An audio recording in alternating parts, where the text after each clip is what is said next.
A swordsman's clan that rules over half of the world consider the people of this famous swordsman's clan are born with powerful bodies and exceptional talent, ruling at the top of world with their dominating martial arts, battle, plunder, and positions, a world of survival that fits the description of this world.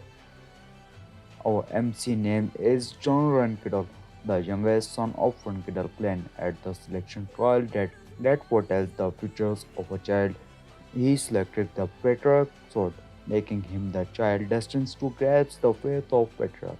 He also came to believe that there would be only success and glory in his path. However, he got screwed harder than a rusty nail in harness. But he had no talent in swordsmanship. Would you believe that descent of Prince Kidal could be this bad at swordsmanship? He became the disgrace of the Ronkidal, the dishonor of the Ronkidal, falling far behind even the average of Ronkidal clan. He was the least talented ever in the entire history of Ronkidal clan. If talent were a currency, he had been bankrupt with a long chalk after him. When he was standing alone, his two older brothers came by, taunting him, "Hey little bro, why are you holding that old wooden stick instead of a real sword? Or do you want a special sword to hold?" "Yeah, because nothing screams mainly like mocking your own brother with a dick jokes." They started beating him because he was too weak to fight back. They even took his theory notes that he had prepared on swordsmanship, taking them apart along with his swords, saying that those who do not know their places do not deserve a special chance. Honestly, their combined brain cells probably would not power up a light bulb, but hey, they could swing a sword. That must be nice. Dominated by his brother and his pathetic talent, he thought that none of that mattered. He believed that he just had to work hard, that with enough hard work, he could gain his family acknowledgement and become proud member of the clan. Life isn't just a fairy tale. It's more like a drunken uncle at wedding, loud, messy, and nobody asked for it. But at the age of 23, he was expelled from the clan, not killed because of his hard work, but left as a vagrant with no destinations. Talking about the human equivalent of participation trophy. At that time, he found his master along with her. He discovers that, in fact, he had a hidden talent that was forbidden in his clan, and that talent was the magic. Turned out he was the magical black sheep of the family. Right now, he just needs a doctor and pet raven named Steve. After 3 years of studying magic by himself, he was approached by someone who introduced himself as Solrent, the master of all shadows. After calling his name, he said that as the god of shadows, he had a contract for him. If he used his powers, not only he could wield spiritual powers, but he could also nullify any curse. As he was talking, he noticed that there was some curse placed on him to express his talent in swordsmanship. No wonder he sucks at swordsmen and never get married. He had a built-in excuse now. Take that family expectations. The curse was called Blade Illusions. It expressed the talent for swordsmanship. It must have been painful for him as Aaron Kiddle, the shadow god, broke the curse and said, "Now all that left is for you to become the magic swordsman of the century." After seeing that, the god disappears, probably off to go somewhere else at the night time, like Diddy. As he tried to wield a sword, he found that the curse had been removed, but the god had other plans because after that he never wielded a sword again, not in his hand, since he was dead. Life came at him faster than a bad decision at a third party. He did not know the reasons of his death.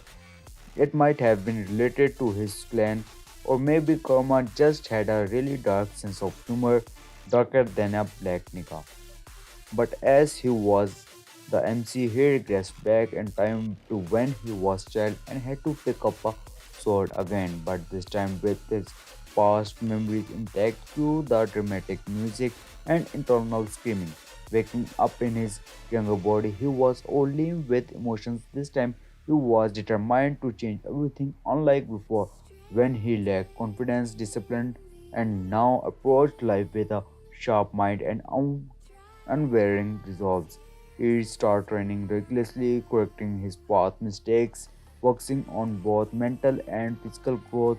Basically, the best glow up of his century. His family, especially his strict father and talented siblings, noticed a drastic change in him when he was once clumsy and weak and now showed remarkable talent and maturity when he was. His swordsmanship improved rapidly, by his pure knowledge and relentless work ethics. The one dismissive member of his clan began to take him seriously, though some viewed his sudden growth with suspicions and jealousy, as jealousy is love and hate having a drunk one night stand. Armed with foreknowledge of the events that led to downfall in his past life, he anticipated and countered the threats before they arose. Rival clans, corrupted officials, and hidden enemies who once exploited his weakness now found themselves outmatched. He even confronted former betrayals, turning the table in both skills and strategic brilliance. Revenge is a dish best served cold with a side of I told you so. Along his journey, he formed bonds with new allies, warriors, mages, even former enemies, MILF, etc., etc., etc. Impressed by his leaderships and determinations, however, not all relationships were mended. Some rivals intensified as his growing power threatened the ambitions of others, not saying character development like making new friends and new enemies simultaneously. Realizing that the pure swordsmanship wasn't enough to achieve his goals, he explored other disciplines like martial arts, tactical warfare, and even forbidden magic. Just like John Sins, this multifaceted growth made him was to reckon with suppressing even the clan's most talented members. He basically became the Swiss Army knife of badass. Despite all his efforts, he learned that some events seemed too distant to repeat. He faced more dilemma. Should he change everything at the cost of altering people's faith? His journey become not just one stand, but understanding the true meaning of leadership, family, and honor. Also learning that sometimes life just loves to kick you in the nuts for fun. As he rose to power, he faced a climatic battle against ultimate enemy, an ancient force tied to the dark secret of his clan. The enemy threatened not just his family but the entire realm. He had to rely on everything he learned, and he had learned his allies and unbreakable spirits to trim. Because in the end, if life gives you a lemon, you make sure to make lemonade and throw back them and demand a sword instead. Not a special one, but iron one sword. I hope you like this video and keep supporting me as you always do, and don't forget to like, comment and subscribe my channel and stay tuned for more updates.